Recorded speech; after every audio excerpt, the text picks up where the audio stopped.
G'day all, Wayne here, Wombat Models. Welcome back. Well, it's been about a month since I posted my last update video on the ASLAV-PC build. Been a little bit busy with work and kids' sports and grand finals, and spent a week volunteering at the Avalon International Air Show, but trying to get back into some time at the bench. So I've made a few little updates on the ASLAV-PC, so we'll just run you through them quickly. Okay, so I'll just change the camera view here and have a bit of a close-up look at some of the updates we've made. So as you can see, fitted the upper rear hatch, and also for all the hatches on the top, we've fitted the PE supports and the locking mechanism, so they're to hold the hatch in the various up and down positions. On both sides, so on the port and on starboard, we removed the solid divider that Trumpeter had moulded in on the POL racks, and replace that with separate straps, so you can see the top and bottom straps. So again, they're on the port side and over on the starboard side. So those straps were made from about 1mm thick strips of Evergreen's 20 thou or 0.5mm, in this case from item number 9513, which is just the black polystyrene sheet. So they were scratched. If we have a look at the other side of the vehicle, you can see where I've done the brush guards here, which Trumpeter had mitted these bars, so the bottom, middle and top bars. So again, they were made from, again, Evergreen, this time item number 142, 40 thou square or 1mm square strips. So they were done there. And we're also using the 40 thou sheet, sorry, 20 thou sheet, have done the cupola bump. So the bump there, as I've mentioned before in videos, is a cable protector, so it protects cables that are running from the commander's cupola forward. So that's just been cut from a piece of the sheet, and the shape modified. It's glued in place, but it needs to be fed in, so it just needs a little bit of Mr. Servicer putty or whatever just to merge that in. I've also fitted on the rear, you can see where we've fitted the hinges for the rear ramp and the little plate there for mounting the pintle. And also we've fitted the exhaust, but instead of just adding the exhaust can and muffler can and the pipe and the various plates and protectors, if you have a look under here, you can see where we've added an extractor pipe. So that's just been made from a little bit of leftover sprue from the kit, about 3mm diameter, cut to shape or length, and then you can see it's sort of been contoured to fit. So that's just to give a bit more of an accurate representation of the extractor and the exhaust system. And you can also see that on the underside we've fitted the keyhole PE components. As I've mentioned before, they're used on the real vehicle for tying up or holding up the suspension arms when you're doing a wheel change. So that's the main things to the vehicle that we've done. Coming up, we will also be looking at reproducing the anti-slip coating on the entire upper surface, so that covers the top deck and all of the forward area, except for obviously the air vents. I'll show you an image there that I've got from Jason Miller from Arms Corps, just with regards to where the anti-slip goes on the surface there. And if you bear with me for a sec, I'll just move the model away and we'll show you a couple of other things that we've been working on. Okay, and as you can see, we've done up the build for the Kongsberg Protector remote weapon station, which fits up at the commander's cupola. So as you can see, we've got the base plate and mount, the actual weapons mount and sighting system and optics, a little bit of PE in there to blank in plates for where the smoke discharges would normally go, ammo box, and the M2 Browning 50 cal. So with the Browning, we will be doing some work to drill out the tip of the barrel. Now at 1/35 scale, 50 cal, which is 12.7 millimeters, works out at 0.36 millimeters, so somewhere between 0.3 and 0.4. So we're using some micro drill bits just to drill that barrel tip out. If you bear with me for a sec, I'll just quickly tack those pieces together and just give you a look at it on the kit. So there we go. You can see the remote weapon station in place on the vehicle, and see how it all goes together. One thing we probably will be doing is running a length of 50 cal ammo between the ammo box and the weapon itself. I've got some spare bits that I can probably use to do that up. And the other thing that we'll be doing, have made up the storage box, which will go up on top. We do have obviously the support racks, so they will come in and be put in place there, but the storage box will go up on top. As I mentioned before, we're just going to put it on that side, omit the generator that also comes with the set. Basically, that's just to give the troop or the vehicle commander a clear view over the back of the vehicle. And the other thing that we've been trying to work on is when I get around to putting in the vision blocks or the periscopes for both the commander and the driver, trying to work out how to replicate the thermal coating, or the, call it translucent coating or reflective coating, that's on modern vision blocks. I've come up with a couple ideas. If you follow me on Instagram or Facebook, you probably would have seen a video there I put up of a little trial, but I'll give you a quick overview of what I've come up with. Okay, so the vision blocks on the clear sprue, so GP, so that's parts 3 and 4, you can see there, and parts 2, 5 and 6 are optical components for the remote weapon station, so they will probably have the coating as well. So I've been looking at what we could do, and what I've come up with is an idea. I found at my local craft shop these iridescent or holographic, whatever you want to call them, confetti. As you can see there, they change color and reflectivity with various angles to the light. So I had the idea of taking one of the pieces of confetti, again you can see the change in color and reflectivity, putting it over various colored backings to have a look at what that does to the transparency, reflectivity and the general look.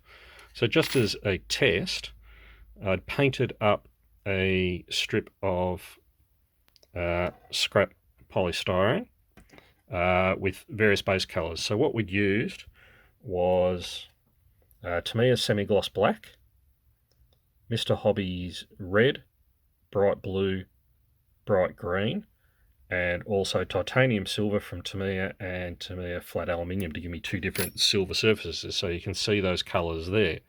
Now if we take one of our little iridescent pieces of confetti, hopefully you can see it with the angle here, but as I move it across the base colors, so that's it over the black. If I move it over the red, you can see the red starting to come through a bit at this bottom half of that. Okay, same with the blue, the green, the titanium silver, and the flat aluminium. So again, I just want to see what effect they have. Now, I wasn't too impressed with the way that they've come up. I don't know, it's quite accurate. So I've tried another little option, and if you give me a sec, I'll just bring my little mule in and we can have a look at it. Okay, so here we have my old Tamiya M113 fire support vehicle. She's a little bit dusty and needs a little bit of work, but just trying to get an example of the vision blocks. So as you can see, when I originally did up this model, I painted the vision blocks gloss blue.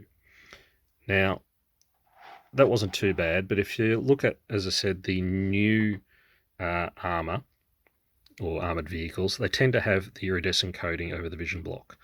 So what I did was I took a piece of our iridescent confetti, cut that to size, and I've just dropped that into place there, as you can see, over that vision block. Now, if we move it around, so that's over the blue base, with varying light and angle, you can sort of see where it changes reflectivity and colour. So greens and blues, and sometimes a little bit of a purple. So I think that's worth a little bit more of an experimentation. What I was going to do is, so with the vision blocks, I was actually thinking of painting the back angled surface silver and then painting the whole of the vision block, apart from the front transparency section, basically in primer, and then putting the iridescent confetti over just the front face. So I'll give that a trial on a piece of scrap sprue to see how that works out. Now, while we're here, I've also got, you can see the other vision block there. The second one here has got a reflective coating as well. So for older vehicles, which tend to just have a sort of a plain glass and no coating, I thought about using this blue metallic gift ribbon, and I've cut a piece of that. And again, I think that gives a fairly good reflective surface, which might work for those older style vehicles. So yeah, keep an eye out. I'll experiment with those a little bit more, and I'll show you the results in another video. And just quickly before we finish up, as I said, I was looking at reproducing the anti-slip coating on the top surfaces. So I've got a couple of ideas there. I was thinking about using Mr. Surfacer 500 or 1000 and stippling that on. Also looking at the options of using like textured paint, and also the possibility of using something like a microbeads or textured powder. I've seen some various options where people have mixed talcum powder in with glue or paint to try and get a surface there. Also looking at maybe some really fine railway model railway ballast as an option. So again, I'll be experimenting with those, probably on my old LAV-25 toe Under Armour paint mule up there. And again, we'll see how those come out. Okay, and just to round this out, let's have a quick overview of where we are with regards to the instructions. So, as you can see, step 1 completed, step 2 completed, step 3 still got to fit the props, so they'll come a little bit later on, and we've still got a couple of little tie downs I think to go on from step 3. Step 4, just got to fit the rudders, so we've left them off again, don't want to knock them off before we go into primer. Step 5, just got to fit the shackles. Step 6, wheels and tyres will come a little bit later. Step 7, so we've omitted some of these boxes which were only used when the vehicles were in Iraq and Afghanistan. Fitted the PE, still looking at whether we have the little reflectors on the side fitted or not. They tend to get knocked off quite a bit. Step 8, so Pioneer tools have been left off, they'll be painted separately. Again, got to fit the prop guards, but we'll do that just before we go to primer and obviously put the wheels on. Step 9, so we've done most of that, apart from obviously adding the vision blocks. I have omitted the saw. Won't be using that. Step 10, so as I said, we will be looking at doing the anti-slip on the upper surface. We do need to go back and add a lot of the little handles and various little PE pieces and the winch fair lead and the guards over the driver's vision blocks, but we'll get to that. Step 11, so hatches are pretty much done except for, again, the handle, so it's just a lot of little pieces here, antennas. We did fit part B52, which isn't actually numbered in the instructions, but that's the Blue Force tracker, so that has been fitted. And as I said, there's a lot of little bracketry and componentry to be added later on. Step 12, so we've left the mirrors off for the moment. We're doing some mods on the antennas and the GPS and the IVNS. When that comes up, we're looking at the positions. We might modify the positions of some of the antennas. Need to fit the headlights there. Step 13, So again, leaving the mirrors off will fit the driver's heads-up display when we get round to it. I'm looking at modifying the plate there. It's got a bit of a dome molded on it, but it should be flat, so we'll sort that out. Step 14, basically just fitting up some little bits and pieces, including the wire cutters out of PE and some more of the bracketry, but again, that'll get left. I'm leaving the plat mount off for the GPMG for the moment. Still thinking about that one. Step 15, do need to look at the storage rack that fits up the front here.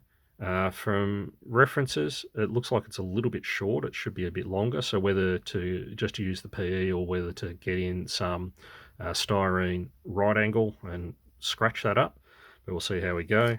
And then, as I said, we'll leave the plat mount off. Step 16 for the combo protector remote weapon system. As I said, we've pretty much finished that up. We went with the 50 cal option, omitted the 40mm grenade launcher. Not going to go with that. So that's pretty much finished up. Step 17, so we need to go back and add PE tie downs, finish up the headlights and various other componentry. As I said, the flashes here, these are Iraq only, so will be omitted, but we will go with the standard headline mounts and a SATCOM's antenna. One thing I did notice though, both here and the previous step where we've got the headlights, which fit here, the PE is showing the wrong way round, so that will need to be addressed. We'll also add the spare wheel, but we'll need to look at tie down straps for all of the POL racks, so the Jerry's, and also maybe a ratchet tie down strap, so looking at maybe aftermarket there for photo etch and fabric, or maybe 3D printed ratchet straps. Steps 18, we've already attached the upper hull.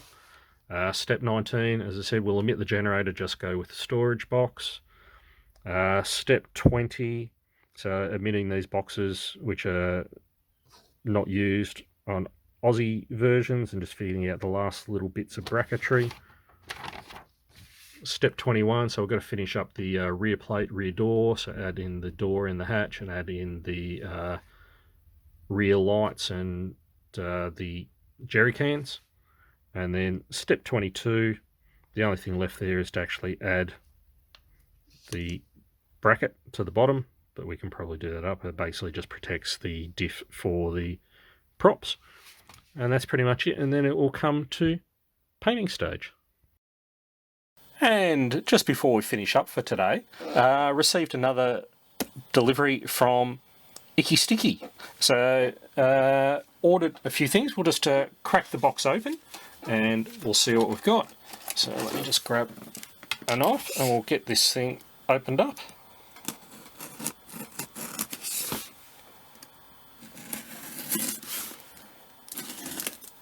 Now, excuse the arm there.